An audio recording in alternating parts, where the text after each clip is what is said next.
Hey everyone, my name is Gwen. Welcome back to my channel. Today I'm going to be talking about the books that I read in June and the books that I will be hopefully reading in July. Oh, and sound-wise, AC as always is on, so that might make a little difference if you're wearing headphones.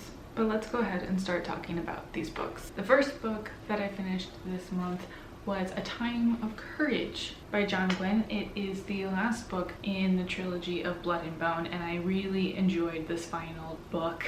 I was gonna say chapter, but final book in this series. Overall, I gave it 5 stars on Goodreads, but I use the story graph more now.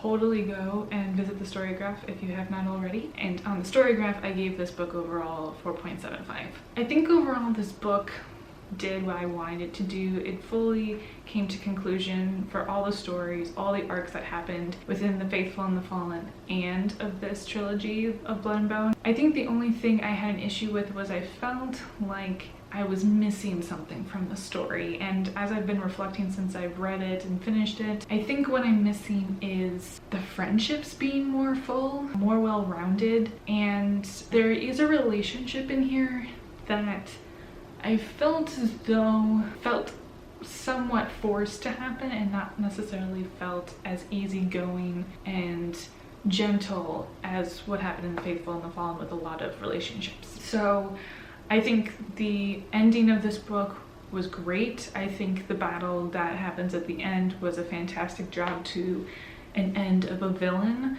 that's been plaguing this world for a very long time, and it also had an ending that is a cliffhanger.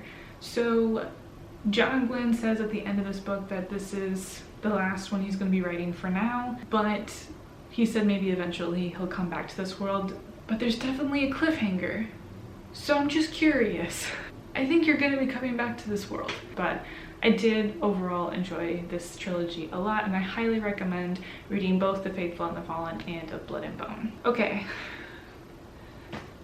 I'm so excited about this next book. So my 5-star read this month was A Rage of Dragons by Evan Winter. I did not see that coming. I had previously heard great things about this book, but I didn't know how good it was gonna be until I actually read it. If you have not read this first book out of his series, I would highly recommend it just off the bat. This is a adult high fantasy book.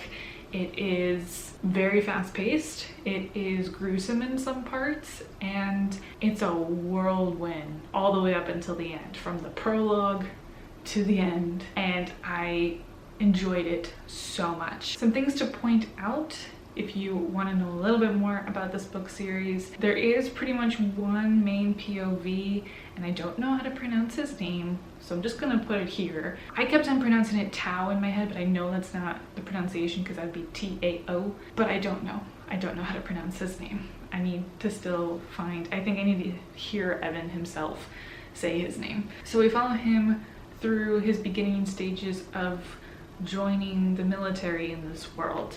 And I don't want to get too far into it because all of it's kind of just a lot. And I feel like a lot of that information is spoiler heavy, and I would love people to enjoy this book just as much as I did. I will say the prologue, be ready to be overwhelmed in the first, I think it's 30 pages long because a lot happens, but it's also important and it will make so much more sense midway through the book what it was really referencing. But yeah, this was an incredible read. I couldn't put it down. It took me 2 days to read, and I want all of the books out now, and unfortunately this series is in the middle of being published, so at least the second book is coming out in November. And if I haven't said it already, 5 stars to this book.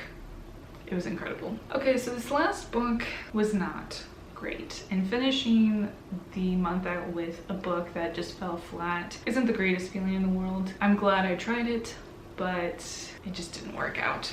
That would be The Thousand Names by Django Wexler. I gave this book 2 stars on both Goodreads and the story graph. So in a short summary, you're following 2 POVs, one being a senior captain in the military and one being first a soldier, and then she rises up within the same military bracket. They're on the same side, and you follow them going back to a city that they're trying to take back for their kingdom, and you follow them trying to figure out the new colonel's ways and also how they deal with some impending doom that comes to them. And then after that would be spoilers. So there are 609 pages, and the first half of this book, up until about 350 pages, we get no reference of fantasy whatsoever in this world, and there is no plot that makes any sense as to why the characters would be doing what they're doing. And that frustrated me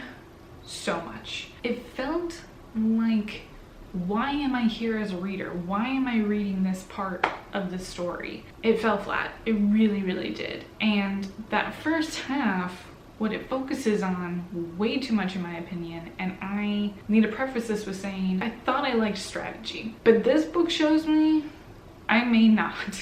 The first half of this book is a lot of battles back to back, and how the top commander in this army, who's a colonel, I believe, he just has like these moments of, ooh, I can do this sneaky thing and then we'll win the battle in like 10 minutes. But the detail for that 10 minutes is 25 pages to 50 pages sometimes. And it's not fun to read. And there's moments where we just focus on how guns and cannon fire work, and I'm sorry, but I don't care. And usually when an author describes these kinds of things, whether there's small details with any kind of weapon, any weapon that is used, usually it's maybe a paragraph long and then you move on. You don't get tons of details and intricacies, but in this book, oh, you get them all. Now the rest of the story, we finally get a fantasy world. Finally, again, there is one POV in this book, Winter, who I feel she holds this book together, and if she was the only character this entire book that you were a part of, one, the book would be a better size and wouldn't waste a lot of time on the military stuff, and two, we would have had the fantasy come in way sooner and make way more sense. The other thing I want to note is races in this book. The POVs that we get the most time with are white, but most of the time the other minor characters get described by these white individuals. And so for some odd reason, Django Wexler decided to write that these people who live in a desert are gray-skinned.